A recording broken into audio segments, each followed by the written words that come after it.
Bluff City Media presents The Anthony Sain Show with your host, Anthony Sain. Now, let's get to the show.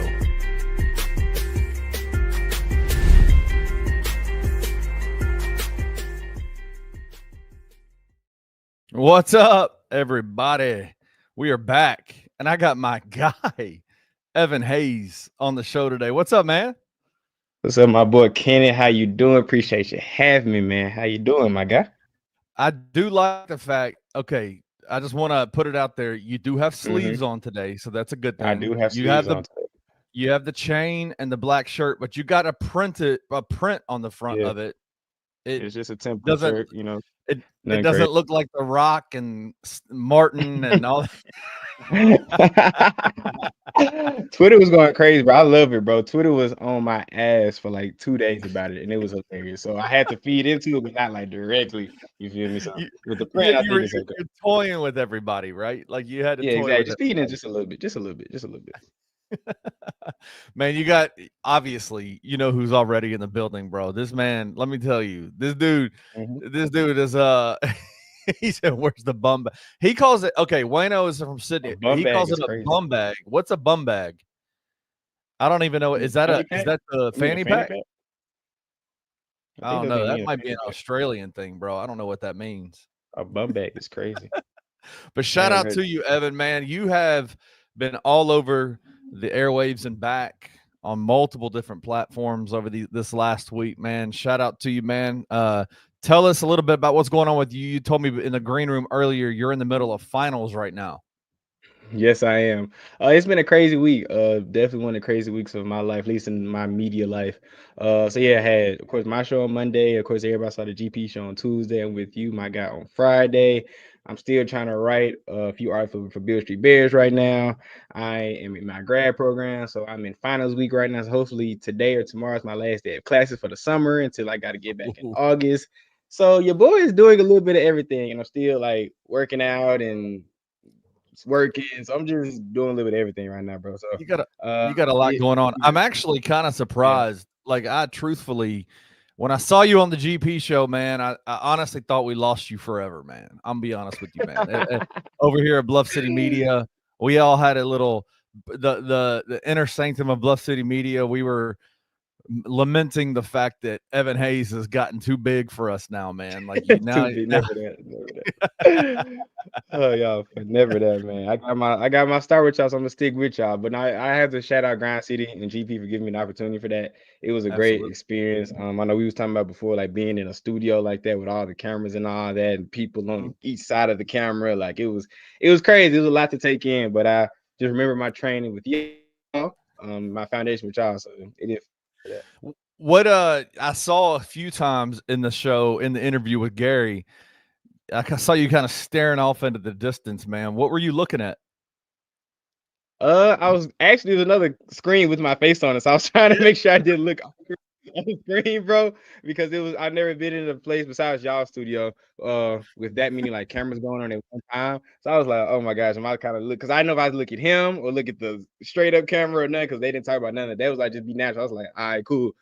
So yeah, I was trying to look at my make sure I don't look awkward, but you know, Wayne, I'm not Hollywood, bro. I'm not Hollywood. I'm not Hollywood, bro. I'm just trying to stay Here's the humble, thing. bro. Here's the thing, bro. Let me ask you this: Do you? I'm an old man, and I have a very Not clear old. side that's kind of my good side, and a side that's not my good side. And I try to position myself in the camera where I know this is the good side of my face. Are you young enough and good looking enough to where you have a good side and a bad side? That's the question I have for I, you. according to if you ask my girlfriend, she says both sides are my good side. But if you ask me, I just try to just what sounds good, what feels good at the moment, you know. So it just is like I wasn't doing an event, another me being busy. I was helping out my guy, Sports Life United with 707 yesterday, and they took that picture of me. So if y'all can see that, that may be a good side image. Like so Yeah. that was my girlfriend was like, oh, you look good. I was like, it was just off guard. So I guess my left side, I guess, you know. So yeah, bro. I'm just trying to do it. I'm just trying to do everything, bro. Yeah, y'all talking about Well, y'all old. JD, Kenny, y'all not old, bro. So y'all need to stop doing stuff like that. Y'all not old. well, shout Everybody out look good, bro. Shout out to you though. You got some big shoes to fill. Obviously, Anthony's not here. He wasn't here yesterday, not here today. But Shamaria Wiseman filled in yesterday for Anthony, bro, and she absolutely killed it, man. Like she is so Man, good at her job. And I just she did. want to say this, man. Like there are some straight up clowns out there in the Twitterverse. And I'm just gonna speak to this for a second that would never say the things about her, about me and you that they said about her X. on the show. And I just want to say, I'm trying not to cuss. You're a clown, bro. Y'all are clowns, man. Yeah, nah. And as someone knows Shamari personally, she's one of the most brightest, one of the most Oh, smartest young in this game. So the fact that people would come for her like that, like as her friend, I was like, bro, y'all, you want me to say something? Like it was like, yeah, they just do it, just being negative just to be negative, and I hate it. So Shamari, I know you're watching. Me and Kenny love you. I know everybody else oh, love you. So don't let the supporters. I mean, don't let the haters get to you because you got too many supporters on your side, man. I mean, everybody's out here. Shamaria said you're doing great. She did great. Shamari is amazing for real. Just great She at is. everything she does. So shout out to you. I felt like a big brother kind of like flame up in me yesterday, and I was like, bro, I want to go and confront. Who is Anyway, this guy? Who is this dude? Where he at? Where he at? We can go where find are him. you, man? Where are you? Show your face, bro. We will ride for our grand Shamaria, like without question, dog. Without question. We have a whole podcast group chat, a content creators BCM group chat, and it was mentioned in there. Somebody said something. I didn't see it until that person mentioned it, and like everybody when we riding, what's going on? Like, what's going on? Where he at? Let's go. Where are you at? Right now. Let's go. Give us the word, Shamaria. Give us the word. Exactly. Jared gets it too, man. Who we got to hurt? Yeah, man. It's so tough, man. And Anthony brings it up a lot when he interviews the females in the industry, sports media industry, and it is crazy to me, like how if there's anybody on this network that you could get at, it's me and Anthony. Every single day we say stupid stuff. Every single day we get into it. We say dumb stuff. Just listen to Sain's movie review from a few days ago, and it's just buck wild. Like the dude is crazy. I still gotta see Superman. I still gotta see it. I was like, he don't know what he's talking about. I haven't seen the movie yet, and he still sounded crazy. So I was like, I gotta see it. But it's like, but I mean, we have absolutely every right to like people to come at our heads. But it's like all of a sudden these jackasses get on the screen when Shamaria gets on there, and I'm just like, bro, y'all are some lames, man, some super lames. But Facts. anyway, Facts. all that to say, man, we got a lot to talk about. Grizzlies Summer League is coming very quickly, very thankfully to an end. It has not been just overall, man, like it's not been, I think, has it been an encouraging summer league to you, or has it just been kind of like a whatever, like at the end of it all? I will fall in the camp that I had very high expectations going to this summer league, and they have not met my expectations. Unfortunately, that may be my issue for having too high expectations, like for Gigi, Jalen, Javon, and Cam, and all the boys. Right. But after really looking at it from a different perspective and kind of like taking back, it's like, it's okay. Like it's been seeing some bright spots. Like I like what I seen from Gigi in spots and Jalen and Cam, and I love Javon Meshack. We're gonna get to him later. So after like tempering back my expectations, it's been a very mid summer league. I'll give it like a smooth little 5.5 about A how I 5 felt about summer league.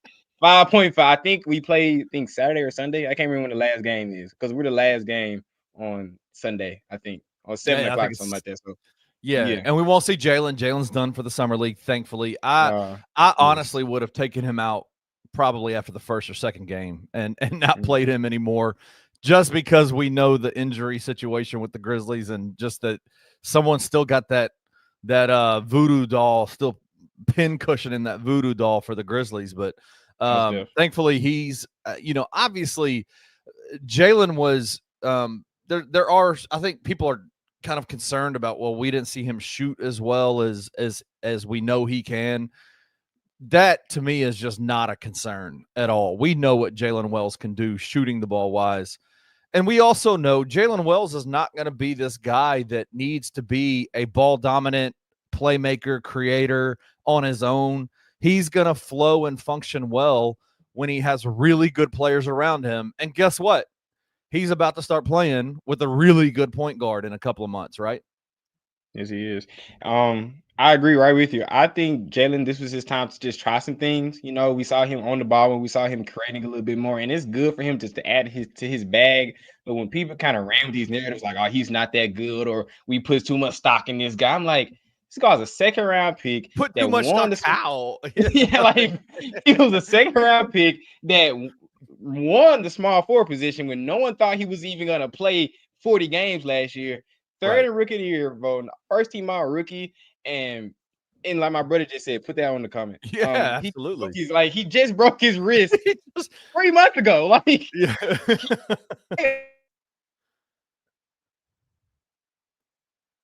he's knocking off game rust. So like, are we just expecting this guy to go and score 30 points a game, bro? Like it's asinine to me. So the fact that he was still producing, still defending at a very high level, bro, like I had no really quarrels about Jalen. I just feel like the people with the Twitter fingers, they just expect all worldly performance every time we go out when that's just not ultimately realistic at all. I mean, I'm grateful. Like, I loved, to me, what I appreciated about the summer league was that you start to see kind of what Tomas Isolos's system is going to look like For sure. when the Yeah. real season starts. Like, one of the things I've hated about the summer league for the Memphis Grizzlies is it gives people false expectations of what players are going to look like because you put them in positions they have no business being in. Zaire Williams is the perfect example of that, right? Yeah. Even Desmond Bain is an example of that. You put him in a situation when he plays his second year of summer league and he becomes the downhill Des, going to the Point guard. basket, point guard Des, all that kind of stuff. And that we saw what that did last year to how Ja Morant, when Ja Morant was available, what that did to Ja Morant, right? Like it it it caused a situation where it made Desmond Bain almost have to be effective. He had to have the ball in his hands, and that's just not his first year as a rookie. That's not what we saw out of him. We saw what I think Tomas Isolo is showing us with Jalen Wells. Jalen Wells is going to be a floor stretcher. He's going to be a guy who keeps teams honest and then opens lanes and the floor up for Ja Morant. And when you give Ja Morant space, it's going to be unbelievable. So, Yeah. Yeah. Yeah. Yeah, I agree go ahead. 100%. Like, I really enjoyed what I saw from Coach Ti on the offense and defensive end. Like, we didn't give as many open threes in the summer league as we saw during the during the regular Whoa. season. We were actually closing out on shooters. I was like, oh my gosh, like we're actually not sagging off eight, Yes. 7 feet off the 3 point Yeah. line. I was like, oh, that's music to my ears, you know. So just the fact his system, like even though guys weren't hitting shots and we're not playing with the 1 through 15 guys, like the offense looked good. Like Yeah. true basketball minds, not even true basketball minds. People that just watch basketball can see that if you plug these guys in with the Ja Morants and the Jerry Jackson Juniors and the KCPs, like the offense is going to look miraculously different and better. And it didn't look bad already in the summer league. It's just you're not playing with your core guys. So I like didn't have that many quarrels about summer league overall. Like you talk about Jalen. My thing was Gigi as well. Gigi looked a lot better. He looked like he was definitely playing his role way Yes. more than seen in previous years. Like we didn't see Gigi trying to play hero ball a lot. We saw him actually sliding his feet on defense. We didn't see him just taking. We saw him actually passing up shots. I was like, Gigi passing up shots. I was like, Yeah. what Yeah. are we doing? So just those little things that we saw, like those are positives I can take into next season, into training camp Yeah. about it too. Memant says, I wanted to see more of Isolo's offense, but I can see it working well with the starters. The reason why we didn't see a ton of his offense this summer in the summer league is because they didn't have a point guard, right? Like They didn't. Yeah. his offense is predicated on having a point guard who can manipulate pick and rolls and get players open and be a speedy, quick guard to the basket. And that's why, like, they just didn't have that. It's unfortunate to me. I think there was some expectation that maybe Zion Pullen could potentially, earn maybe a roster contract, maybe become a full-time Grizzly. And I think that's quickly kind of gone away, wouldn't you suspect? Yeah, I would say I definitely I think everyone disappointed about Zion Pulling, being that he was on a two-way last year and played a lot of games in South Haven, but he just didn't produce the way that most people, especially I bet people in the franchise, wanted to. And the offense really suffered with Javon Small going out for those few games with a groin injury and just putting the ball solely in Zion's Pulling's hands. Like, the offense didn't look as good when he was running the offense. Like, it looked better when Cam Spencer was running the offense compared to.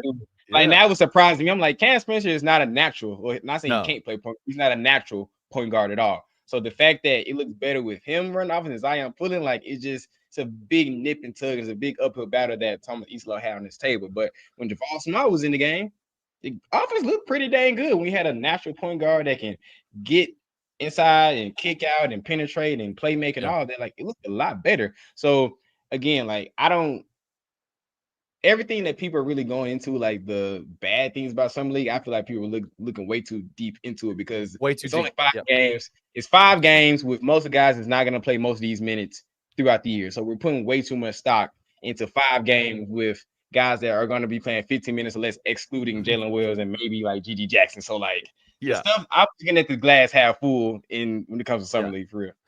I would say if you are telling me that the Grizzlies come out of Summer League trusting that Cam Spencer can fill the jitty role for this main roster, then I think you're pretty happy, right? Like, I think that you're pretty cool. I think you've upgraded the depth of your bench, the talent level of your bench. I think I saw somebody say it yesterday. The Grizzlies have upgraded their floor, have raised their floor, ceiling to be determined, right? Like, we don't know what the ceiling is going to be for the Grizzlies going into the season. And I think a lot of that, 100% of that is determined on how many games does Ja Morant and Jaren Jackson Jr. play this year. That's when you know what the ceiling will be. But I think we can rest assured knowing going into training camp that these guys that the Grizzlies front office absolutely upped the floor for the Grizzlies in terms of their bench and who's playing. So, hey, we got some real quick breaking news that I need to share with you. Sham Charania just posted Pelicans forward center Derek Queen I'm reading it off my Apple Watch, so sorry. Derek Queen underwent surgery to repair a torn ligament in his left wrist and will be reevaluated in 12 weeks. That's tough. Derek had a decent summer league.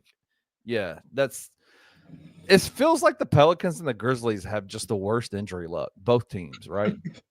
Some of our division, bro. We had Wemby last year with the blood clots. We had, of course, our injuries, the Pelicans, like everyone besides, and Kyrie, he tore his ACL last year. Like, something about our division, bro. It's just everyone's getting freaking hurt. So shout out Derek Queen, bro. Like, he was having a pretty good summer league. And yeah, he had a pretty decent one. Yeah. Yeah, and now I don't know what the Pelicans are going to do in the center position now. Like, I don't have their roster just in my head. I have on paper they have a talented roster. Like, hard feelings about like us in the Pelicans. I don't really like the Pelicans, but they have a pretty decent roster. But I don't really know what they're going to do in center now. That sucks, bro. 12 weeks. I'll probably put them right like August maybe. No. October. October. That's beginning of the year type stuff, right? Like, like right beginning of the year. If they're just reevaluating them in 12 weeks, that's 3 months. So we're talking that's running right up into the start of the season. So that's tough, man. But shout out to Derek Queen, a guy that I know most Grizzlies fans were like, we can get up there and get him. That'd be great. Reminded a lot of folks of Zebo, but New Orleans got him, and unfortunately he's injured. But Edward asked this question, and it's like Edward knows our whole plan for the show. I didn't tell him. Yeah, I didn't tell him. Right. I didn't tell my brother what we were going to. I haven't seen my brother all day. He's at work right now, so I haven't told him anything. I don't know what's going on. Going into training camp, what is the rotation? And Evan, stunningly, that is what I wanted to talk to you about. I wanted to talk to you about the training camp roster. Anthony Sain yesterday posted on Twitter, and I'll show it to you, a tweet that said, well, let me move this out of the way so you can see it.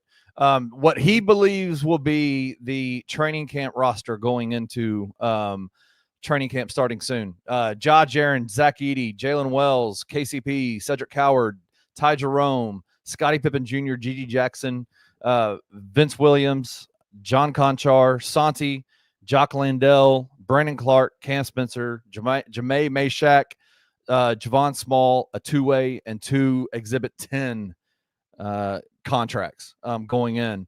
Who there's that two-way contract there. What are you thinking about in terms of this two-way contract? Who out of the summer league, are there some players that you look at and you say, man, I would love to see the Grizzlies? Is it somebody that's on the summer league team right now, or is it somebody that you saw in summer league that you're like, I would love to see them add this person as a two-way going into the training camp? There's two guys came off my head.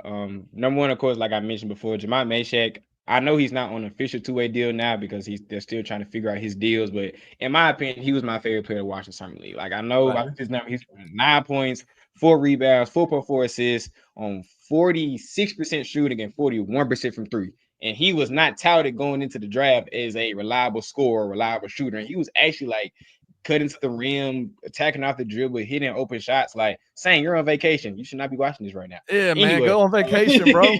go on vacation. Anyway, like Jamal Meshack, he'll be my first guy to put in the two-way. He kind of feels that kind of Lou Dort role that I can see someone like him having, or like I feel like his ceiling is probably like a PJ Washington type player. So we can add that guy, galvanize him, give him some great reps in South Haven, and like I always say on my show, like break for emergency type minutes Yeah. for the Grizzlies. I would love him there. My other guy, we got Armando Bacot. I know people have been divided Ooh, about I know people have been very divided about that one because he played with us sauce. in South Haven last year. But I genuinely think like he has skills that can help us on the big team. I'm not saying stop JD, my dog. You can listen to what I want to say. Oh, that's funny. Anyway, JD, the reason why I say that is because we know we're going into training camp with only two healthy bigs, and that's Santi Aldama and Jock Lundell.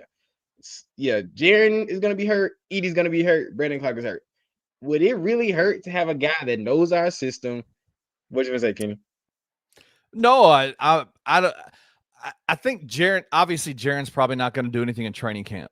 But I Yeah, think if you listen to what the Grizzlies have said, and then you ask Dr. Buckets about it, there's a good chance he's going to be available right at the beginning of the season. And Brandon Clark, there's no indication he's not going to be ready. So he could be ready for training camp, right? yeah, and that is a great point. I just go off of what I don't like go off of speculation on things. Like, yeah, there's a good chance, but with our injury luck, I'd rather have more things Good safe point. than sorry. Like that safe than sorry. At least have a guy that's at least there. I'm not saying Right. him to be starting game 5 against the Pelicans or something. I'm not saying that. But let's just say Tripp is getting a little slow, even coming back. Same thing with Clark. And of course, Edie's gonna be out for maybe a first 1 or 2 months of the season. Just to have a guy that already knows the systems, that's in the building. You can plug and play him. He can give you some decent minutes rebounding and some decent offensive production. Like I don't think it'd be the worst thing in the world. And he didn't play terrible in summer league. Like you could bring a guy from another summer league team and all that. That is a very viable option. But I'd rather have things that I've seen and knowing that he's in our system, knows the guys. It won't be a big adjustment throwing him in there. So if I can say anything, it would be John Meshack and Armando Bacot is my two ways. Armando Bacot way less down than Jamal Meshack. Jamal Meshack is a pretty sure thing in my opinion, but Bacot is a little less. But I still would be mad putting him a two-way just because our injury situation. Well, you said somebody that we know, right? Like you might need a big, and it's somebody that we know. It Yeah, might not be somebody that Memphis Grizzlies fans know, but I got one guy in particular, and it's somebody that I've been coveting for a while because I think he fits kind of this new age NBA big man style. When you get rid of a guy like Jay Huff, who fills who is the guy that we're talking about from last year, where we saw him, the Grizzlies Summer League played against him. I think he was with the Magic Summer League team. I He think yeah. dominated the Summer League.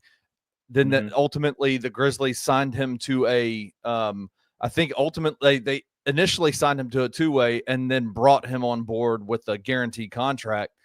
And the guy is a guy that Memphis Tigers fans are extremely familiar with. And that's Naquan Tomlin, who's playing for the Cleveland Cavaliers Summer League team. Now, the problem is, I think Cleveland's probably going to keep him. I'm seeing a lot of buzz out of Cleveland like, hey, Naquan Tomlin needs to be a part of this rotation that we have for the Cleveland Cavaliers. But they're a deep team, and they're a team that I think there's an expectation that they will be challenging for, top spot in the Eastern Conference. So maybe they don't have room for him. I would love to see the Grizzlies bring in a Naquan Tomlin into training camp and just give it a go and see what it looks like. Give him a two-way opportunity and let him fill in those gaps, because they have two-way contracts, have 50 games they can play with the main roster, right? So if you're talking about needing a guy to fill in the gaps for, until Zach Edey comes back, until potentially Jaren Jackson Jr. comes back, I think he could do far worse than Naquan Tomlin, and I think that far worse might be Armando Bacot. Like, I don't know. I like Armando. I think he's a good dude. I covered him in high school, but Naquan Tomlin is the kind of guy who is got the size and he's got the shooting ability, can stretch the floor, handles the ball really well. I like what I've seen out of Naquan Tomlin. He's a guy I would definitely love to get a look at in the Memphis Grizzlies, in their training camp, if Cleveland says no to him. Going into training camp, I wanted to ask you this. We talk in football, we always have, football training camps. You talk about training camp battles. Like, what are the battles that we're looking for? Where the quarterback room is big. Like, is there a training camp battle? The running back room, even the offensive line room, those kinds of things. You talk about battles. What position battles are you looking forward to the most coming out of the Memphis Grizzlies training camp? What are you excited to see? I think everyone had the same answer as me, and it's the wing rotation. Like, we have so many wings on our roster. We have GG, Vince, Said Coward, KCP, Jalen Wills, GD. Like, that's a lot of wings. That, of course, GD, like, we love GD, but he's probably not fighting for that star position. But there's still a lot of guys gonna be fighting for minutes. Right. I think it's Jalen's position to lose, but in my opinion, guys like Cedric Howard and Gigi's, being that their ceiling, in my opinion, is a little bit higher than Jalen Woods. No disrespect to Jalen Woods. I feel like he's a great talent, but if it comes to just ceiling and potential, being that their ceiling's a little higher, in my opinion, I can see those three guys really battling out for that three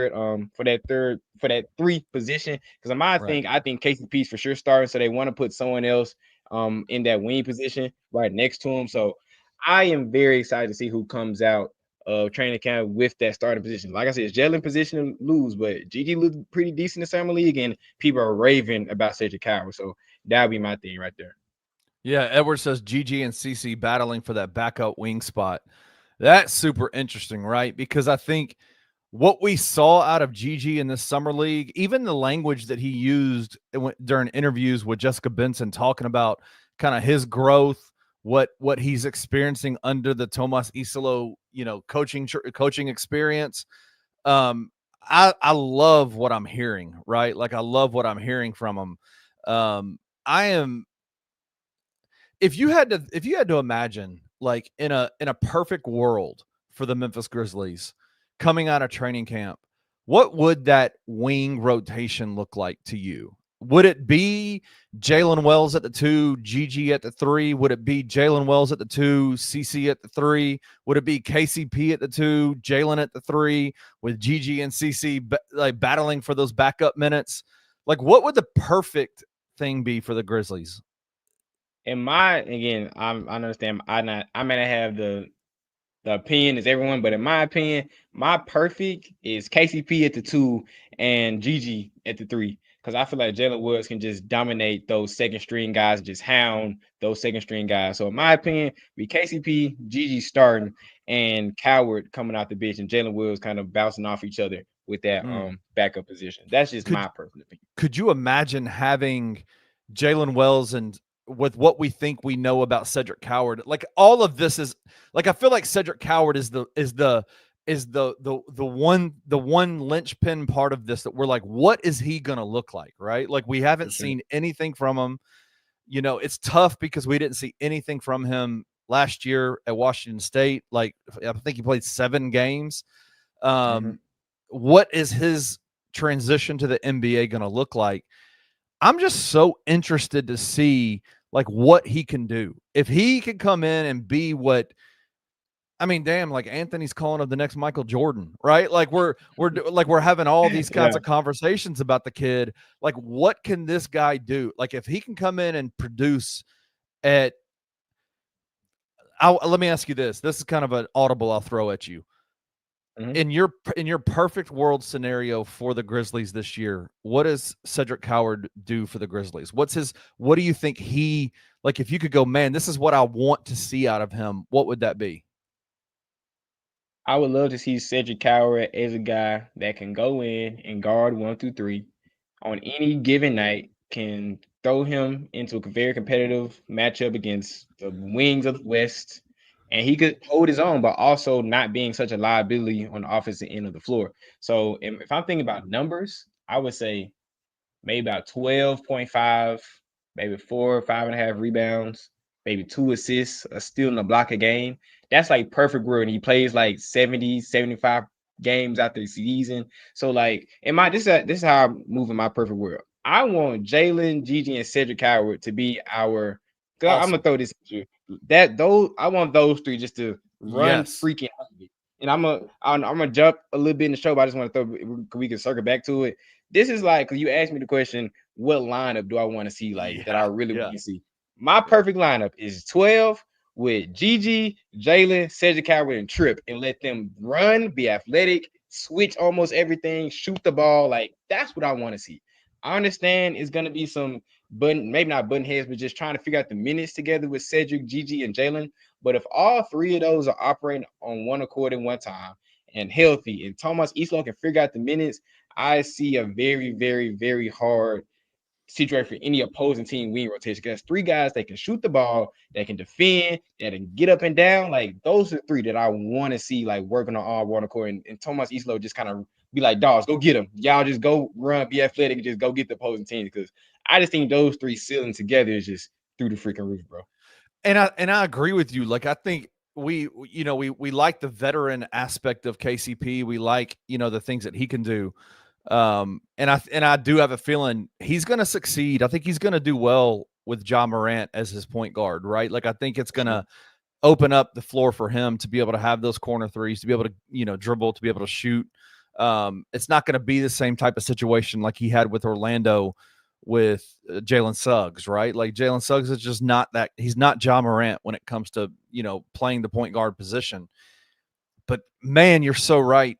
If I had my ultimate like dream wish for the Grizzlies to be, I want them to be a championship contender, if it could somehow include a Jalen Wells, Gigi Jackson, and Cedric Coward involved in that in the starting lineup, oh my gosh, it would be an absolute win, because then you add Jaren Jackson Jr., former Defensive Player of the Year, like just incredible. Then you add Zach Edey to it. You're talking about size at almost every position and defense at almost every position and shooting at almost every position. It's crazy, man. Like, it would be so. That is and I know that's what Kleiman wants. I know that's what he's For talked sure. about when he at the trade deadline said last year, Gigi and Vince are my guys.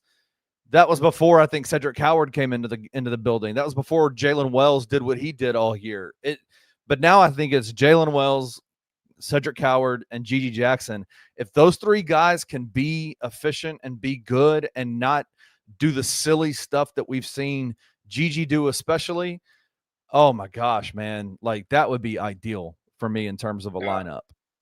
I agree with you 100%. And just to hit on DG for a second, 'cause you hitting it a little bit. I've loved the maturity I've seen out of Gigi this whole summer league. Just the way he's talking. Like he did an interview with doing it Dotson. He's a fan of. I know he's a fan of the show. Like he covers the Pelicans and all that. Gigi said one quote that stuck out to me. He said, "Making it more about the team and less about myself." Like Mm, I loved hearing that when Gigi said that, because Gigi finally realizing I could be great, but I gotta put the team first. Then I'm gonna get my shot on the back end if I put the team first. And I feel like I'm not gonna say like I was inside the franchise and know these teams, but I feel like as a human perspective, I bet he got a little hurt when Jalen Wills elevated to his Like, I'm not saying he hates on Jalen, but just from a competition perspective, like no one expected Absolutely. Jalen He's a competitor. to be Yeah. as good, to be good as that good. So Gigi was expecting to be on that, and then he got hurt. Then Jalen was coming in taking his minutes, but now he's realizing I can do this with Jalen. Like he talked about how he looked up to Jalen during summer league, how he loved playing with him because they did get a lot of moments of them playing with each other last year. So just the maturity aspect I've seen about Gigi, I expect Gigi to be very good next year. And with Said and Jalen Willis pushing him, I just think those three can be magnificent together. Well, and Wayno says, I think we need to pump the brakes on Coward in his rookie year. 100% agree. Like, Yeah, I think what Evan and I are talking about is we're talking about what we want to happen, right? Like our wish list for the Grizzlies, like this wing rotation, what we want to be the case. But I agree with you. I think more than likely coming out of the training camp, you'll see Jalen Wells at the 3, Kentavious Caldwell-Pope at the 2, and you'll probably see – I could see Gigi being that 3. I could also see – Jalen being that 3, and then you'll have Jaren and you'll have probably Jock Landale for the first, for the first part of the season. So, but no, I agree. Not every not every second round draft pick, or I know he's not second round, but is going to have the Jalen Wells, experience. But from what everybody has said, coaching people that have coached Cedric Coward, there's a lot of comparisons between the way that they both play. And so I think that if there's anybody that could have that Jalen Wells type rookie year, it could be Cedric Coward. But again, like you said, we haven't seen him play. Like he's been hurt. And so you just never know what you're going to get. But my ultimate dream, my lineup that I would love to see coming out of training camp to be successful for the Grizzlies would be having Jalen, having Cedric, and having Gigi out there. That would be awesome. Awesome. But listen, I agree. Go ahead. Oh yeah, just one thing on Wayno's point. Yeah, just on Wayno's point. Like I agree with pumping the brakes on him, but the reason why I think he's gonna have a good season is because we're not expecting him to jump into that starting role game 1. He has Jalen and Gigi and even Vince to an extent to him to learn from and him to bounce off of. Like I'll be different. He was a top 5 draft pick. He said we need him to be good right now. We don't need Cedric to be good right now. So the fact that pressure's already off of him, I feel like that can only propel him to exceed expectations because he doesn't have that interior and external pressure starting off. So that's all. Yeah, and Wayno caps it with we won't have the Jenkins issue, right? Like where he doesn't play the kid. He's going to get his touches and he's going to get his opportunities. And I like what I've seen so far from Tomas. I don't know what it's going to look like when it gets to the main the regular season and he's having to juggle everything that's going on during the regular season. It's been he's had an easy time of it in Las Vegas, man. It's just a couple of games and they play and he gets to go and coach. That's easy money. I'm interested to see what Coach Isolo does during the regular season, right? But I do think that there is the way that we've seen him use even Jalen Wells during the summer league gives me a lot of hope for what we're going to see for Cedric Coward. He's going to be put in a position by Coach Isolo where he's going to be his skills will be maximized and his weaknesses as a rookie will be minimized. And that's what I hope happens. And we'll see. It'll be interesting, but I'm excited for Cedric Coward. I think he's going to do well. I think he's going to be a fantastic rookie, but that's just my opinion. But hey, listen, we're going to take a break. We're going to go to the break. When we come back, we're going to do the three-pointer. It's a jam-packed three-pointer, dude. There's so much happening in the NBA. We're actually going to go not a three-pointer. We're going to go three-pointer and a foul and do four-pointer today. But when we come back, we'll do that. But take a look at these commercials. Check out ounceofhope.com. Check out Trilogy, Memphis.com. We'll be back on the other side.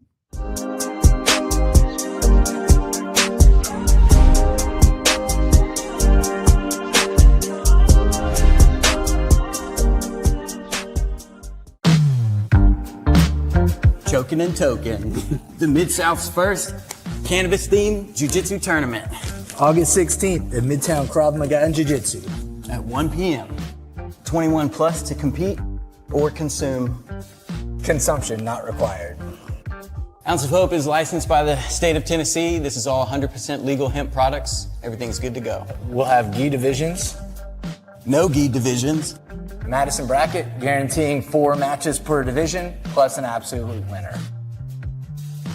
Each fighter receives an Ounce of Hope gift bag, and there's prizes for every winner. Check out the link below to sign up.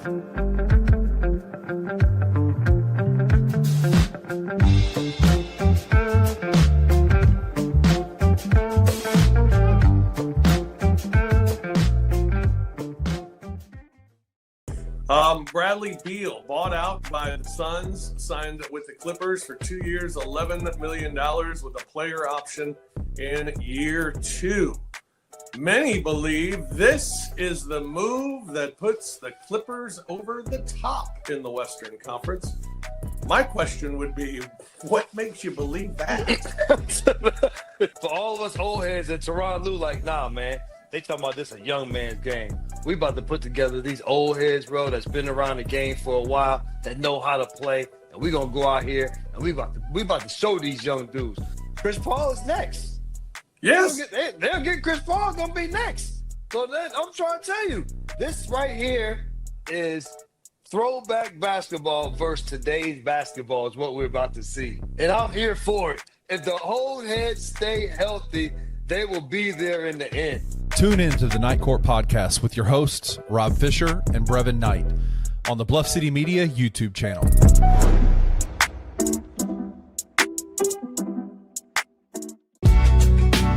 In the heart of the Highland Strip for 27 years, Trilogy Tattoo has helped tell stories for Memphians for generations. Located at 530 South Highland, Richie and his team are waiting to help you tell yours. From tattoos to piercings, your body art should be as unique as you are. Voted a Memphis Flyer top 3 tattoo shop in the city of Memphis since day one. Your story will be safe here at Trilogy Tattoo. Open 7 days a week, Monday through Saturday, 11 to 11, and 3 to 11 on Sundays. They have convenient times waiting on you. Let Trilogy Tattoo help you tell your story.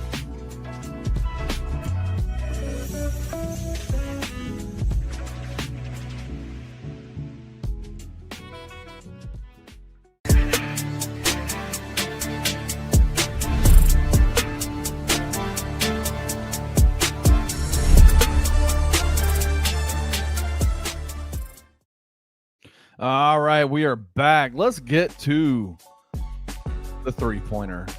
Actually, the 4-pointer. Man, the Summer League is almost over. Summer League semifinals is going on, I think, starting tomorrow. No, they play tonight, and then they play on Sunday, right? Yep. Yeah, tonight and then on Sunday. Looks like the Summer League semifinals is between the Toronto Raptors Summer League team, Sacramento Kings Summer League team, the Oklahoma City Thunder. Screw them. Tired of them winning the NBA championship and then being in the semifinals in the Summer League. That sucks. The Charlotte Hornets also in the Summer League semifinals. What's interesting about this, Evan, is that the Summer League teams, 3 out of the 4 Summer League teams, and I guess we could even take the Oklahoma City Thunder with Nikola Topic, they're being led by dude the way. You've got Colin Murray Boyle, who Grizzlies fans fell in love with during the draft process, playing for the Raptors. You got Nate Clifford playing for the Kings. And then the Hornets, bro, like coming out of the draft, I was super impressed with what the Charlotte Hornets did. I bagged on them for years about being a poverty franchise, like a juvenile franchise. But they went out and got Con Knipple, Liam McNeely, Sion James, and Ryan Kalkbrenner as their rookies this year. And all of them are playing well. And they're leading the way for their teams. Who have you been impressed with the most out of all of these rookies? I would definitely say Con Knipple. I had 3 guys. You stole one of mine. He stole one of them. So Con Knipple was my first guy. Like, I wasn't just super high. Like, I knew he was good, but I didn't see the direct translation to the NBA just like that. But it seemed like, even though of course he's on the same league, it's a small sample size, but he seems to be clicking to it very well. And of course the Hornets are playing well. So him, it was a small sample size, but I really like what I saw out of Trey Johnson for the Wizards.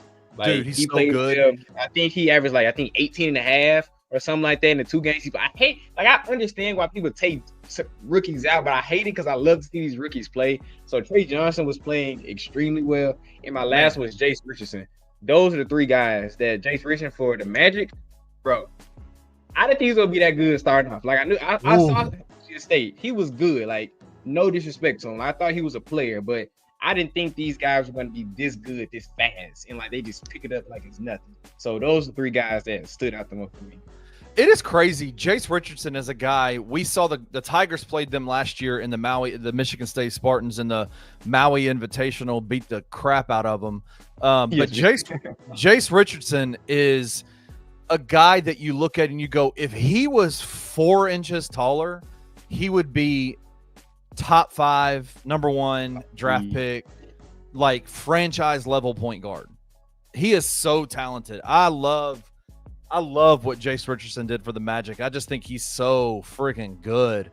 But I'm super high on Concanipple. Like that dude's just a baller, bro. Like he's just a baller. He does everything. He knows how to play, bro. He just knows how to play. He knows to put the ball in the basket. He has a very high basketball IQ. Like that's the one thing I knew he had, and it just seems like the game operates on a different level compared to other guys around him as well. So that's something you just can't teach, bro. So he's been playing his ass off. Yeah, Nate Clifford, obviously Tiger fans know him well too. His Colorado State team put the Memphis Tigers out in the first round of the NCAA tournament. Nate Clifford's come in for the Kings and just done really well for them. And dude, we had oh my gosh, Chip Williams Jr. on the show. He was all over our network during the draft process, and the one guy he talked about everywhere was Colin Murray Boyle, and just how you could immediately, whatever team drafts him, if it were the Grizzlies, you could immediately put him in a starting role as a defender in the NBA. Like he's just that high level of a defender. I think the one thing that scared everybody was that if he can't shoot, which all indications are he's not a shooter, won't ever be a shooter, that's not a part of his game, what is that going to transition to in an NBA where everybody has to be able to shoot the ball well, right? But he's come out in the summer league and just shown a level of physical dominance that I think people expected to see defensively, but maybe not on the offensive side of the ball. And he's been spectacular. I'm super intrigued by this rookie class and what they're going to be able to do. There seems to be, and a part of it is, Evan, that the NIL and the transfer portal in college basketball is keeping players in college basketball longer. And so the rookies that you're getting guys that have multiple years of experience in high-level college basketball. And so they're coming in to the NBA, maybe not game ready, because college basketball and NBA basketball are absolutely different. Like there's just completely different sports to a large degree. But physically, their body is ready for that NBA physicality. And I'm super intrigued by these guys. I'm super intrigued by them.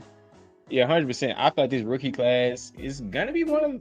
I don't want to speak in hyperbole, say this is gonna be one of the best rookie class ever, but at least on the short sample size, they look pretty damn good. Like I can say that, and I agree with your point with the whole NIL thing. Like guys becoming way more polished coming into the league. Now you're not seeing a lot of guys that are frail. You're not seeing a lot of guys that are just physically and athletically just not there. Like yeah, they can learn the game better. They can get more skill, but just their athleticism, their polish, like they know who they are as players coming into the league. Like you see some guys with holes in their game, but they're not as drastic as we saw 5, 10, 15 years ago. So I'm honestly liking that. Like I know people talk about the whole NIL is it ruining amateur sports and all that, but if we're getting more, not finished products, but like more polished players going into the NBA, bro, like I can't be mad at all.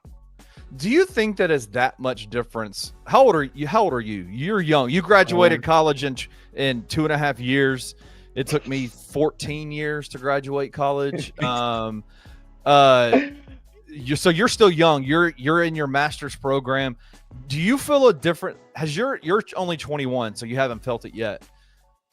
Do you think there's a big difference athletically between kids that are coming in at 20, 19 into the NBA compared to like 24, 23 years old? Is there that much of a difference in terms of like the not being able to develop them, not being able to, the NBA not being able to develop them, not being able to put weight on their body the right way. Does that make sense? Like, is there a big difference that way? I would say so. Like, I get your question. I would say so because, frankly, these guys that are older just have more time playing basketball. They know how to use their body more. They know what works, what great programs work, where food in their body works more. They just have more time to get their body right. So, even though, of course, I'm older than a lot of these guys, which is kind of funny. Like, I'm older than I'm older than Jace Richardson, which is kind of like a funny, like. You've got to that point where now you're older than some of these guys. That's crazy. I was like, no, I don't like that. I don't like that at all. But anyway, just like my brother said, like, the body is way more mature now. Like, the guys are coming in stronger, faster. There's more research coming out that would make their bodies work better. Everybody has a trainer now. Everybody has a trainer, nutritionist, sports performance guy. Like, they have all these guys that are feeding into that one body. So I think it's a big difference, man. I feel like it's just the amateur system to the college system is just propelling that even more. Oh, it's crazy. It's crazy, the difference. Shout out to the Raptors, Kings, Thunder, and Hornets. I saw an article saying that Nikola Topic, who's a second-year guy for Oklahoma City, but coming off of an ACL tear. He was drafted with a torn ACL. So he set the bench all last year for the Oklahoma City Thunder. But I think there's major expectation that this guy's going to be immediately a part of their rotation next year, which just pisses me off so much that they have a dude like they win the world championship, and then they got a guy that could potentially have been a top 5 draft pick this year in the 2025 draft. Just sitting there, just chilling, hanging out, enjoying his time in Oklahoma City, and he's ready to roll now. Oh God. He got a free trip. He got a free chip, and then he has a good chance of winning another one because he's adding his talent to an already great roster. It sucks. That's great for the Grizzlies. We love that as Grizzlies fans. We love that so much. Yeah, go OKC. We love that. I can't stand them guys. You don't like the Pelicans. I give respect to the Thunder, but God damn, I hate those dudes. I want that. Don't get me wrong. I have a very like short/long list of teams I just despise. Like, the Thunder's on there. The Thunder's on there. The Pelicans are on there. The Warriors will forever be on there. The Lakers are forever be on there. The Lakers forever be on there. So yeah, I've got 4 or 5 teams that I hate watch like all the time because, like, for one reason or another, they got beef with my team. So it's just up after that, you know. I agree with you. That's crazy. Let's get to topic number 2. What a crazy day yesterday. Damian Lillard re-signs with the Portland Trailblazers. Evan, you sent this topic to me and you said we've got to. What were your immediate thoughts, bro? Like, that's what a crazy turn of events, right? Yeah, it was fun. I was actually in the gym with my cousin. My cousin Mark, he plays football for Beal University. And we were just getting done with our set, and it just hit my phone. He said, "Damn, going back to the." I said, "Swear to God." I said, "You're lying." Put that on God. What are you talking about? Like, I don't know what. I think we were doing like hang clean. So like, I just racked it. He said out loud, "Damn, going back." I said, I dropped the weight. I said, "Swear to God." He caught me so off guard. See, here's the difference between me and you. If that had happened and I had dropped, my back would be out right now. I'd be laying on the couch doing the show. You're 20 with the mic right here, just like like, Evan, let's talk about that. You just dropped it and kept moving, man. No, what crazy news, man. What are your thoughts on it? Like, immediately do you understand what Portland's doing? Do you understand why Dame went back? I think Dame went back. I feel like it's more of a human perspective more than a basketball player perspective. Like, it's well documented he wasn't happy in Milwaukee. He didn't want to be there. Like, he saw the aspiration of winning a championship, but we saw the writing on the wall with things just not clashing the right way with him and Giannis, you know. So I just think he just want to be back around his kids, man. I can understand. Of course, I'm not a father, but I can understand just a guy moved. He spent most of his adult life where his kids were. He moved for 2 years out to another state. Like, I can get it, but I don't think he wants to win a championship. Like, I really don't. Like, yes, Portland has talent, has a lot of young talent around them, but I really don't see a situation where the inclusion of a year older Dame coming off an Achilles injury, can prepare that team to be a contender in the Western Conference. And there's nothing wrong with like choosing family over basketball. Like, he's gonna be a Hall of Famer. He's made millions of dollars. Like, Dame is a made man, you know, but I saw this way more as a personal decision compared to a basketball decision, because he even took less money. He didn't even take that much money. Coming to like, it was like 3 years, $42 million, if I remember correctly. So like, he didn't take that much money. So I just think he just wants to be back home, play some good basketball. He enjoys it. He doesn't have to take that much money. The man's making a gazillion dollars from the Bucks over the next couple of years. But do you think, did Portland do this for a basketball reason, or do they do this for a culture reason? Because this team's got some talent. They got Shaedon Sharpe, they've got Scoot Henderson, they've got Denny Advia, they've got this new Hansen Young kid who, hey bro, we didn't talk about Hansen Young. That kid looks like he can play some ball. They've got some youth there. He had our hat on, which is kind of funny. Like, he had our hat on, which is kind of funny. He's playing good, but you know, keep going. Yeah, no, I wonder do you think Portland did this to like just bring in kind of a grizzled vet with a Portland legacy, a guy who can help culturally lead this team, you know, to build up the young guys? Or do they do that with the idea of, man, what if he does come back from an Achilles injury and he's still the Dame of old and he's still able to do good things for this team? They got that Amani Tamara kid. Like, that guy is there. They've got some talent on that roster. Do you think this is purely a legacy move for the Portland Trailblazers, the culture building move, or is it maybe we have this too and we get Dame back, who could potentially be still the Dame of old? I definitely see it more as a culture shifting issue, not issue, but adding move. Like, I generally don't see, like, if they think that they can add Dame, and let's say he does come back at his all NBA level, that's still not a team that can compete with the top tier teams in the West. Like, just unless they just make some drastic moves and package those guys together for a star, and they tried that before, it didn't work. Like, I just think it's a culture move for Dame, that he's been there. He's put the city on his back. He loves Portland. He can instill that into the young guys so he can propel them to hopefully one day, 3, 5, 6, 7, 8 years down the line, contend for a championship. So I definitely think this is a culture shifting move, because they're going to give him a statue to retire his jersey. So why not have the guy, like, instead of having him leaving and then coming back, he's already in the building. He'll retire here after like a year or two. They retire his number, give him a statue, and just let him ride off into a sunset. Is there any part of you that said, man, Portland got Dame back, bring back Mike? Yes, 100% yes. Everybody watch my show. Mike is my all-time favorite Memphis Grizzlies player. So if anyone asks me that, I would bring back Mike Conley 10 out of 10, no questions asked. I don't care. The little kid in me will come out, but like, yes, bring Mike Conley. Mike Conley was the first NBA player I met. The first NBA player I got his autograph when I was like 7 years old. So yes, bring back Mike. Let him sit on the bench and just throw Ja lob, and I'll be happy. That's all I need, bro. Bring Mike back from one time, bro. And then what happens? He retires a Memphis Grizzly, then you retire his number and you put it up in the rafters and you build a statue, right? The same. Statue from Mike. Same trajectory. Why not? The same trajectory. Why not, Mike? We just retired Tony Allen's number. If Mike Conley doesn't deserve a statue, I don't know who does, right? I would say a Core 4 statue, maybe not just a Mike Conley statue, but definitely a Core 4 statue. We can somehow have just a picture of all of them, like, or that, you know, that picture they have that was like looking up at the rafters, if I could have that one, like, I would love to have that. I would love to have that. But yes, bring Mike Conley back, bro. I would love that. Bring Here's Mike what I back would do. Give him number 11. Whoever wearing number 11, I don't care. Give him a mic. Yeah. I wouldn't do that picture.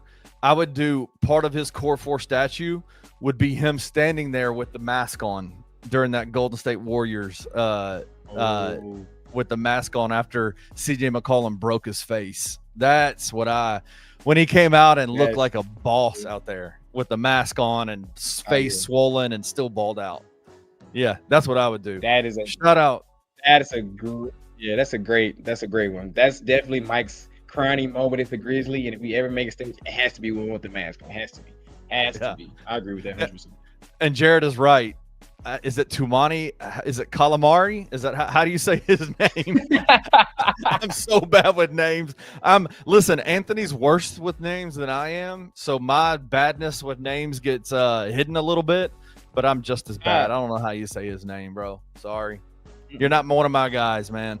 All right, let's get to this. This is one of the wilder buyouts because of what it means for the team that is doing the buyout. Bradley Beal was bought out from the Phoenix Suns and immediately signed with the LA Clippers for a super small deal. Man, I had to do some like actual research on like what the hell the Phoenix Suns are doing in terms of how all of this works out. But I'm just kind of look at my notes for a second. They owed him, I think it was $50 million over the next 2 years if he were to stay on the active roster and play with the Phoenix Suns over the next 2 years.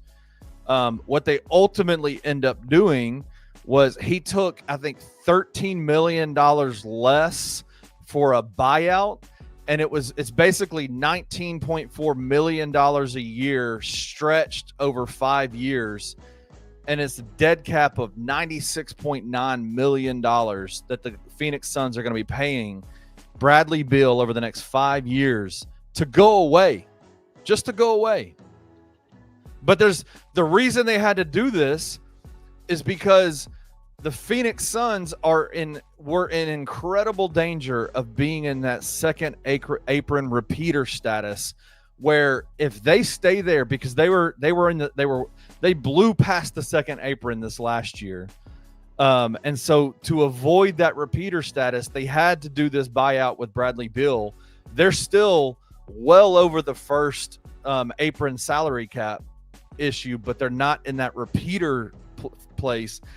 And them getting rid of Bradley Beal the way they did allows them a lot of like flexibility to be able to like sign and trades, to not have draft picks frozen. I've got this. Let me find this real quick. Bobby Marks. There it is. The draft pick penalty. This is what happens if Phoenix finishes the 24-25 regular season over the second apron, which they did. Then their 2032 first round pick will be frozen and not allowed to be traded. If they became a repeater and weren't out of that second apron for the next 3 years, then the frozen pick will be moved to the end of the first round and they can't trade it. So like, no matter how bad they are, their first round draft pick goes to the end of the first round and it's frozen and they can't do anything with it. And that's all they have. Plus they don't have the access to be able to like, do sign and trades. Their exceptions are gone. I mean, it is just an incredible, it is crazy what they've done. And it's Brian Windhorst wrote this article a couple of years ago talking about the Phoenix Suns and Matt Ishbia. And he said that the Phoenix Suns made the choice, that they saw the second apron and they saw how teams were kind of going up to the second apron and just kind of flirting with it. And he said, no, the Phoenix Suns made the choice that if we're not just going to flirt with the second apron, we're going to pierce it and blow it up and go way over it and just explode it, because they thought Bradley Beal, Kevin Durant, and Devin Booker would absolutely be the makings of an NBA champion. He was willing to do all of this for that. And so you should just go, what an epic failure, right? What an epic failure, Evan. Yeah, bro, it's terrible.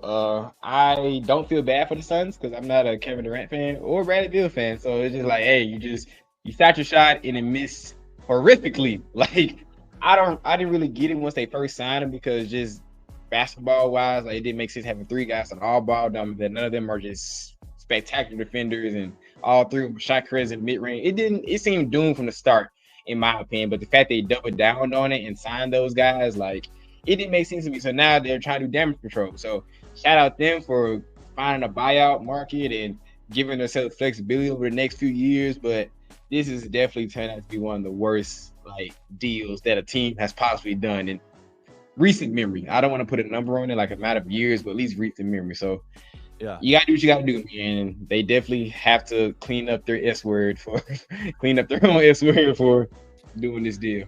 The problem though is they're still over the cap. And if they're over the cap, Evan, they're over the cap, then there's restrictions involved in that too. So they have to do more moves to get under the cap if they want to even have some of these exceptions and these mid-levels and things like that. They've got to be able to to be able to have those available to them. They have to do that. The crazy part is they're still, I think I read somewhere in an article yesterday, 10% of their cap is going to, I know it's dead cap, so it's not counting against their salary cap issues, but 10% of their money is going to Bradley Beal over the next 5 years. And so if you have all these exceptions and all these opportunities to now you're out of the repeater status, so you can do all these different things that you couldn't do if you had kept them, you still got 10% of your money going to Bradley Beal. Like, what could you do with that 10%? It's just it's funny, man. Like, I'm just glad it's not my team. That's not our team. I'm glad like it's crazy. And then they still have Devin Booker on the roster, like, and they're still paying him they just signed $70 million, which wouldn't make any sense to me, because if you're trying to do all this money to get under the second A, we're still gonna pay a guy $70 million when you're not gonna be competitive for the next few years. Like, in my head, you would trade that guy or blow it up so you can like start from scratch and completely level it. But you're not doing that. So again, I still don't fully understand what the Suns are trying to do, being that they have so much money allocated in different places. The Suns are in a damned if you do, damned if you don't position, right? Like that Matt Ishbia's willingness to just to blow everything, like to spend all of his cash has just and not do it in a strategic way, which I guess leads me to ask you. You said glad it's not my team. One of the critiques of the Grizzlies and Memphis Grizzlies Twitter is that they don't spend enough. Where do you lie in that? Do you think there's somewhere in the middle? Like, should the Grizzlies spend more, or are you glad that they're more prudent with the money that they have available to them, the way that they build their roster through the draft, through free agency, through those kinds of things? Or do you wish that they would be more aggressive and flirt with those aprons more? Oh, yeah, I'm definitely in the latter. Like, I don't think it's a point of having all that money if you're not going to use it properly for like big swings, like to really like elevate this team. Like, being that I love our roster, like I think we still should make 1 or 2 more moves, and I talked about that on my show as well. But I like our roster. But I definitely think if Robert Pera and Zach Klein were more aggressive with our bread, we could really make some shake. So, of course, I don't want us to be in the Phoenix Suns situation, but I also don't like us just sitting. I don't like us sitting on our money as well, because I feel like we could really do some damage if we were a little more risque with flirting with that first April. I think the idea that, where do you lie?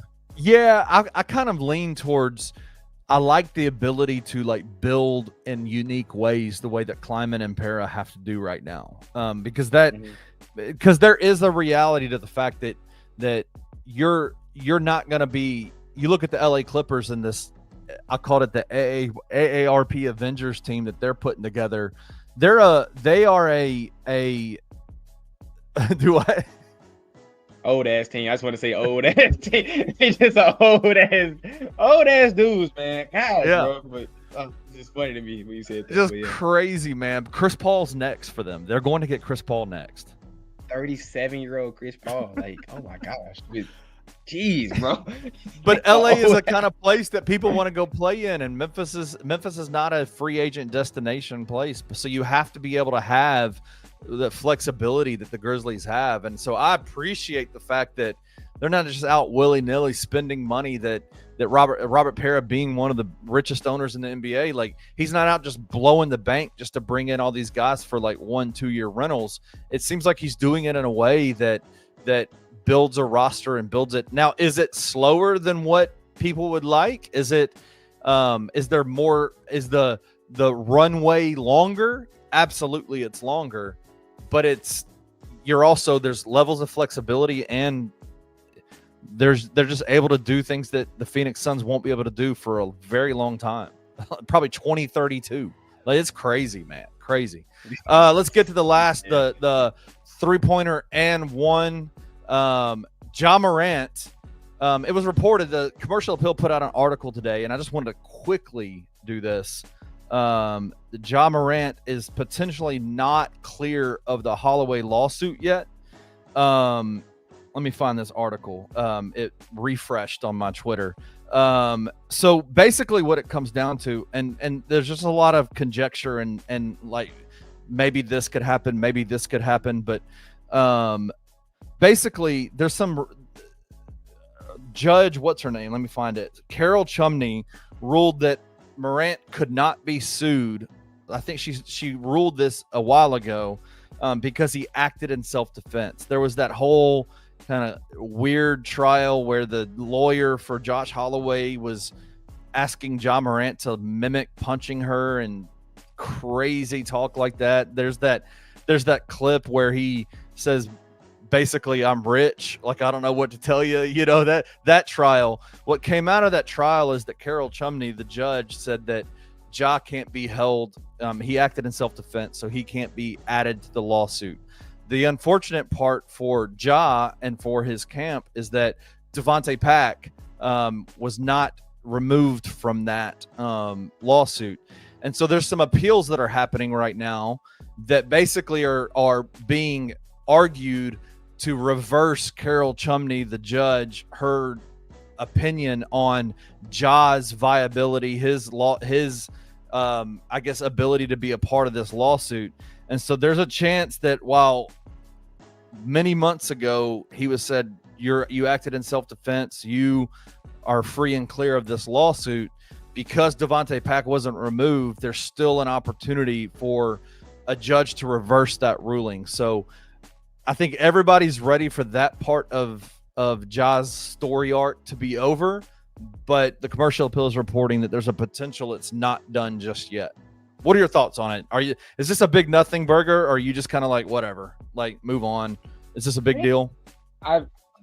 It's not. Excuse my bad. I don't think it's that big of a deal. Like, I feel like Ja, even though he's not in the good graces of the national media to where we would like as yet, he's at least made some progress. Like, he hasn't done anything in the past year and some change. Like, he's doing the 12-time thing. Like, his shoes are still selling out. Like, Ja Morant is slowly, when I say slowly, I mean slowly turning the narrative outside of Memphis. And so I don't really think that's big of a deal. I don't think this is going to spill into, like, his on-the-court availability or anything like that. Because all I care about is if Ja Morant can play 70-plus games over the season. Like, that's all I genuinely care about. Like, that's all I really care about. Like, Ja, you can have your legal team handle that. You can have your lawyers handle that. As long as you play 70-plus games, I don't care what you do.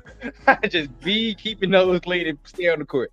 That's all I really care about. And, like, Josh, I'm just saying it because I know you, bro. And I used to go to school with you. You're at Mississippi State, bro. Like, just hoop. Like, come on, bro. Like, I've been knowing Josh. Me and Josh went to elementary school together. Josh is a year younger than me. You're a very good basketball player. You're at Mississippi State now. You're in the SEC. You're in big boy ball. Just hoop, bro. Like, tell your folk to chill out, bro. Y'all got money. I know y'all have money.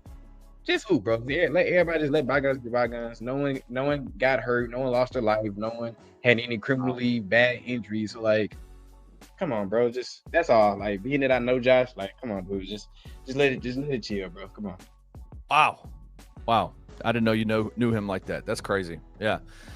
Well, listen, we'll see how it goes. Obviously, everybody wants Ja to be clear of this and for Josh Holloway to go and do his thing.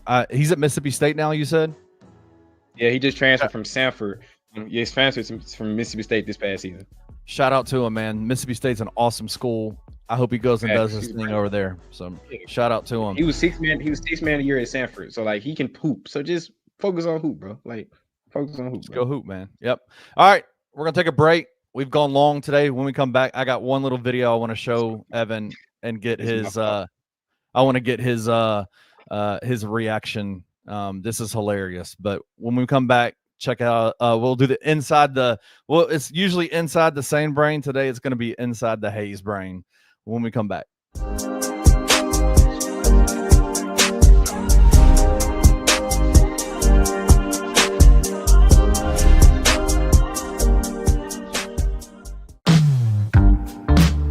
Choking and token. The Mid-South's first cannabis-themed jiu-jitsu tournament August 16th at Midtown Krav Maga and Jiu-Jitsu. at 1 p.m. 21 plus to compete or consume. Consumption not required.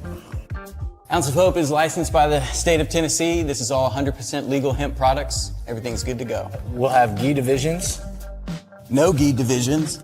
Madison bracket, guaranteeing 4 matches per division, plus an absolute winner. Each fighter receives an Ounce of Hope gift bag, and there's prizes for every winner. Check out the link below to sign up.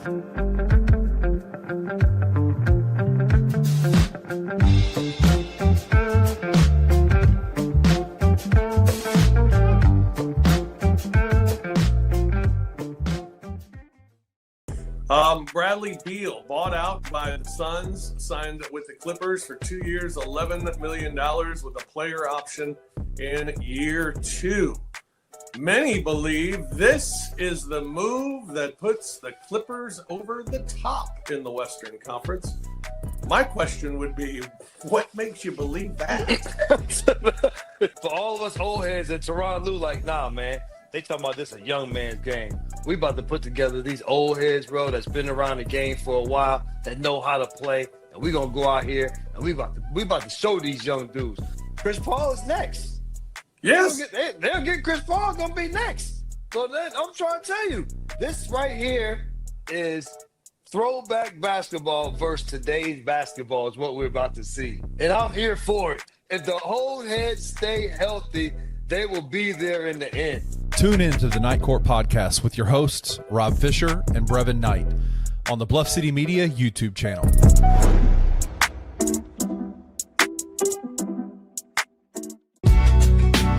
In the heart of the Highland Strip for 27 years, Trilogy Tattoo has helped tell stories for Memphians for generations.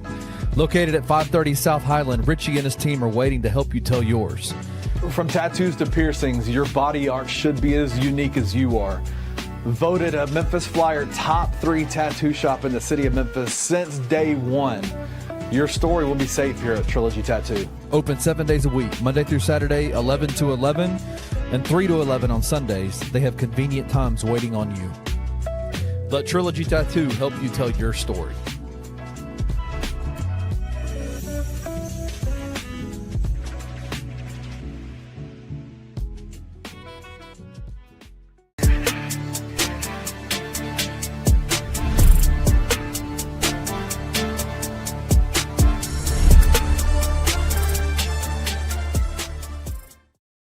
Listen, we are back with Inside the Hayes Brain, the final segment of the show. Listen, do you have any tattoos, Evan? Are you a tattoo guy? Yeah, all you can't say is I got sleeves on, as you would say. I got one tattoo right here. It was a date. I got hit by a car. Very important day for me right here. Then you can't see it, but I have my favorite slogan, never fold, on my bicep right here. So you have 2 tattoos. Are you a believer that tattoos, when you get tattoos, they should mean something to you, right? Like it helps you, reminds you, like tell your story. Like what some major things that have happened in your life that help kind of as you're moving down this thing called life, telling your story. Man, there's no better place in the city of Memphis than Trilogy Tattoos to get that done. I've got 13 tattoos. 8 of them are from Trilogy. They did my latest one, which is a celebration of my son. I've got my daughter's name, my son's name, my wife, everybody, like we're all tattooed here.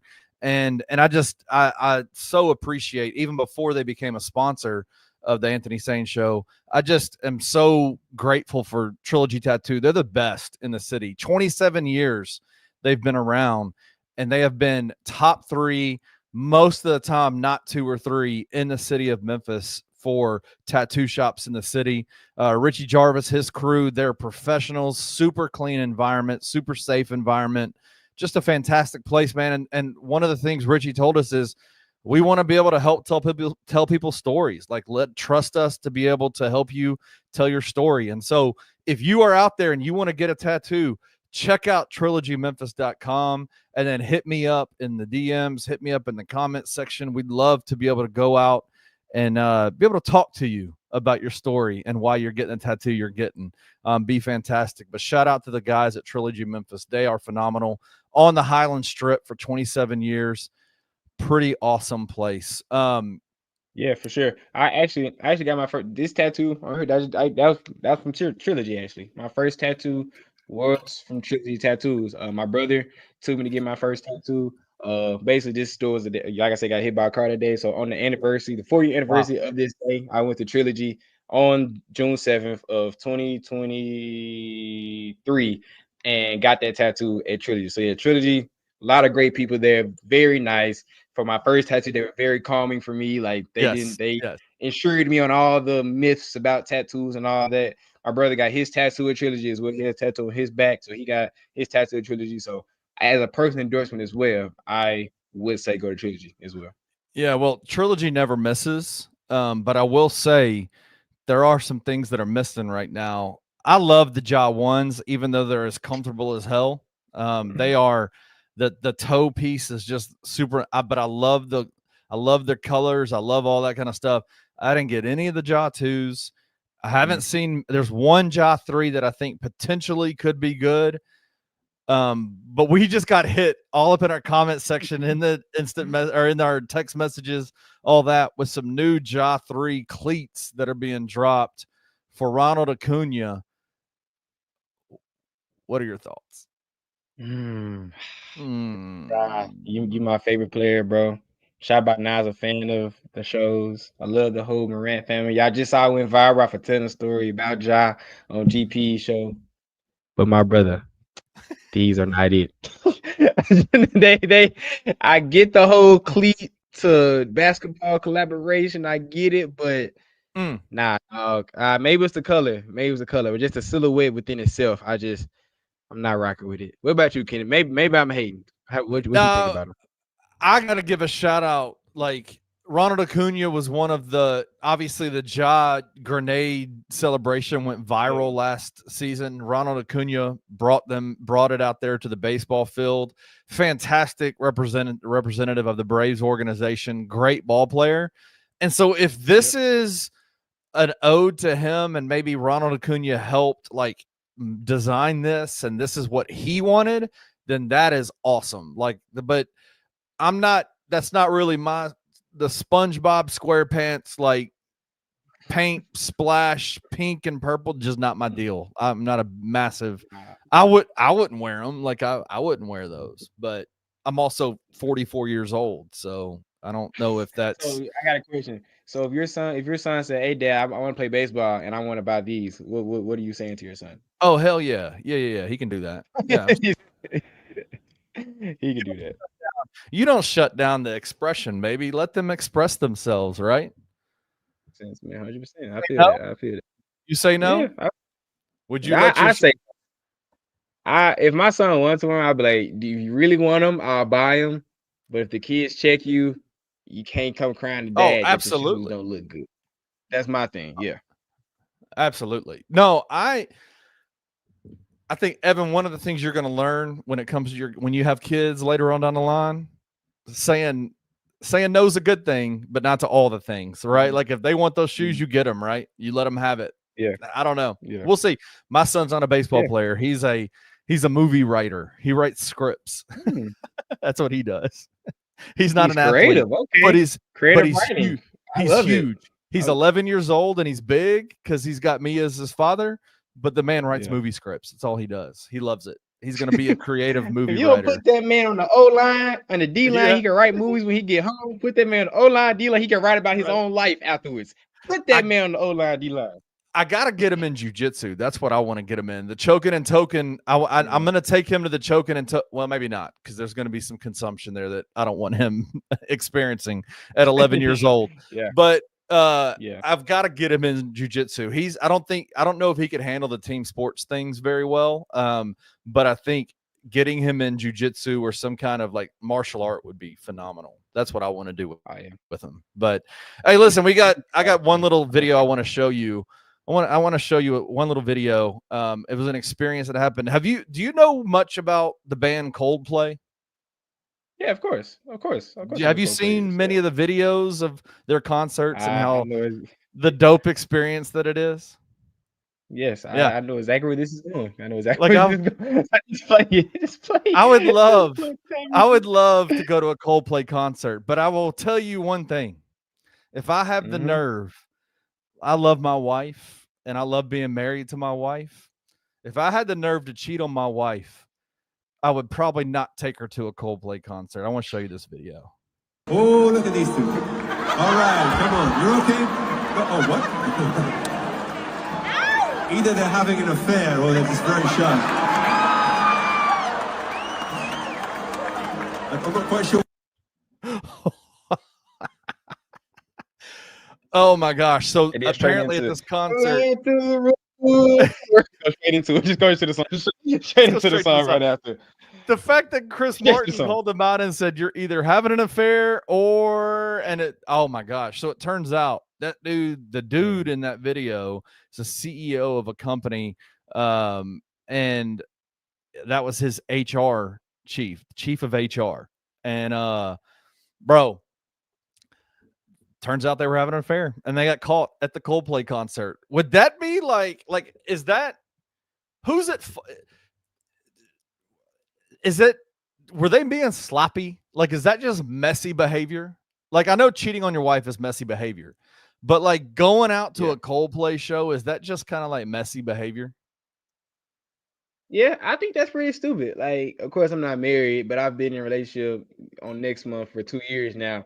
And even I know as a 29-year-old person, if I would never do that. But if I ever want to cheat on my girlfriend, I'm not going out to a public place where everyone in the world can see me with cameras. Like, that's just gang 101. Like, if you want to live that life, gotta live it smart. And he ain't living that life smart at all. So when I saw this, I started trolling because both of these guys are goofy. They being goofy, they being dumb. It's just they didn't think that went through at all.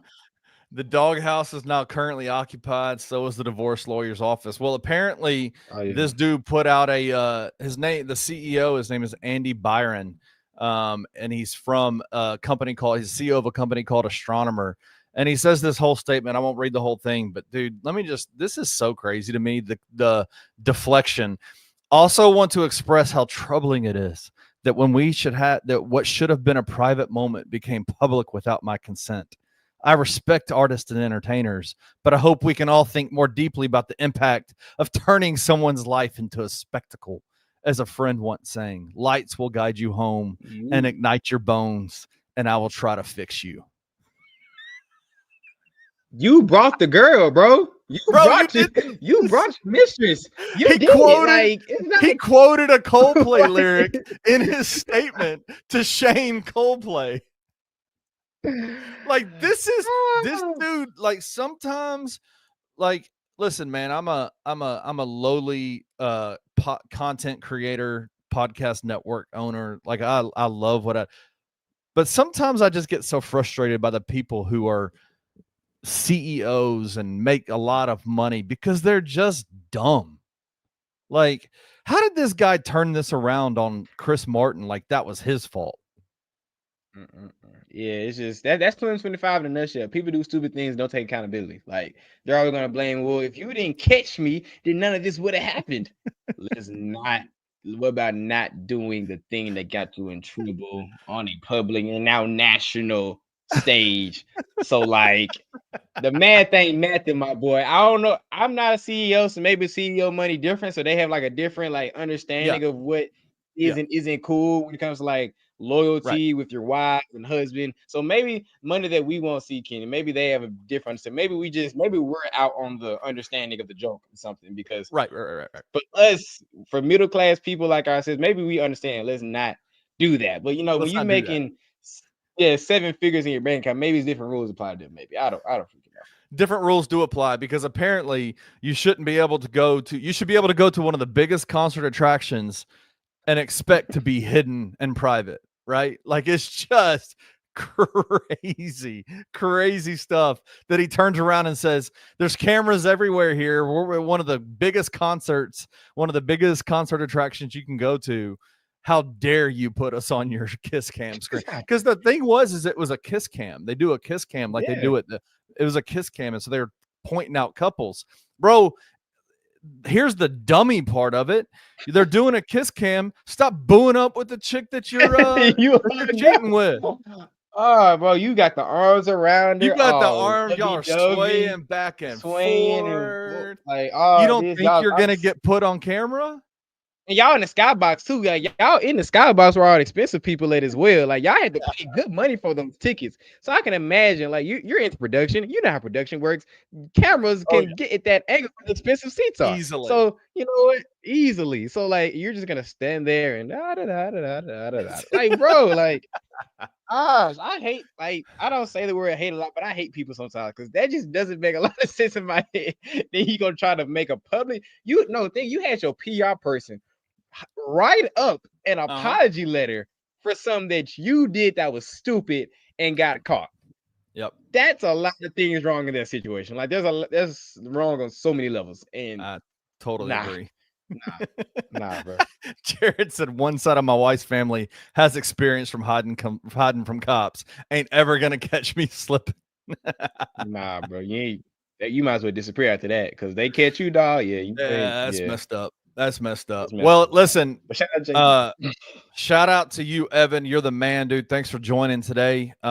We did go about 30 minutes longer than we normally do, which is about half the length of a No Bluffing podcast show.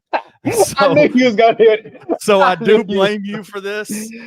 It's my fault. Yeah, this is my fault. This is Evan and Chris just got through their first topic while we're ending the show right now. we just got done with the intro. We just got done telling people how our day was, how our week was. We talked about life for like 50 minutes, and then we talked about our first topic, and now we're finally through it. So yeah, it's my fault. It's my fault, y'all. Everybody knows I can talk too damn much. So this, JD, you funny, bro. I do like how Chris will come out and be like, "Yeah, it's gonna be a short one today," and I look at the counter and I'm like, "It's an hour and 45 minutes." Bro, No Bluffing show on at morning, noon, and night. Bro, I swear to you, because y'all understand, I love Chris. Chris is my dog, and I would tell, but Chris is a family man. So like, whenever I feel like he just needs that time just to get away, as much he loves his wife and kids, just to get some time to talk to another dude about sports. I feel like he just needs that time. So I understand where Chris is coming from. And like he would, Chris will go, and I love Chris, but Chris can talk, bro. And I'd be trying to match him because Chris my dog, and it'd be a good conversation. The funny part is y'all used to do it pre-recorded, and then you would post it the next day. Y'all wouldn't start recording till like 1 a.m. I'll be so tired. Like, I would be so tired. Chris will be, because Chris has little kids. Like, he has like a 3-year-old, a 1-year-old. So like, they're like babies. He'd be like, bro, I ain't gonna lie to you, the kids got me up all night. We got to go to like 11. I'm like, I got class in the morning. Like, I got to, what do we do right now? He'd be like, bro, can you play? I'm like, I take like a 5-hour energy. I'm not even an energy drink type of guy. I don't even I was just, okay, cool. And then I just crash with my computer still up. My computer be dead the next morning. I be in class like, dang, I got to charge my dang computer because I was up all night with Chris. Chris, I love you, dog, but we got to fix it. Don't talk to me. You're Australia. You don't count. Australia. Yeah, this is Wayno. Don't let Wayno come in here complaining. This man chooses, and we appreciate it. Chooses to set an alarm for 2 a.m., 4 a.m., and 6 a.m. for the shows, the Bluff City Media shows. We greatly appreciate it because Wayno is the man. But man, go ahead. Although one thing, Jay, I remember this when we went live at 11. I remember that day. I was so mad at Chris. I was so mad that day because think about it, this is the Chris's break, by the way. So I'm trying my best to get back on sleep, because Evan doesn't sleep during the school year because I'm always doing it, practice, meet, or school. Chris hit me. Oh yeah, we got to go at 11. I said 11 o'clock. You're like 11 o'clock. It's December, bro. I'm trying to sleep. Like, it's the only time I get to sleep a year. He said, bro, do this for me. I said, okay. Just wake me up in like 2 hours. I had to take a power nap.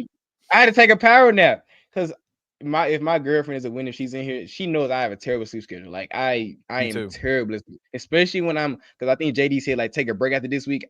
This has been a very busy week. I have not slept barely anything this week. I was in TSA, then I was so confused. Not for real. Like I have terrible sleep schedule. So when Chris has me on. She be like, bro, you gotta tell him. You gotta say, I said, baby, I love you. I understand you trying to do something for me. Gotta do what you gotta do. She said, well, if you don't complain to me when you are cranky in the morning when you don't want to talk to nobody, hey, That's right.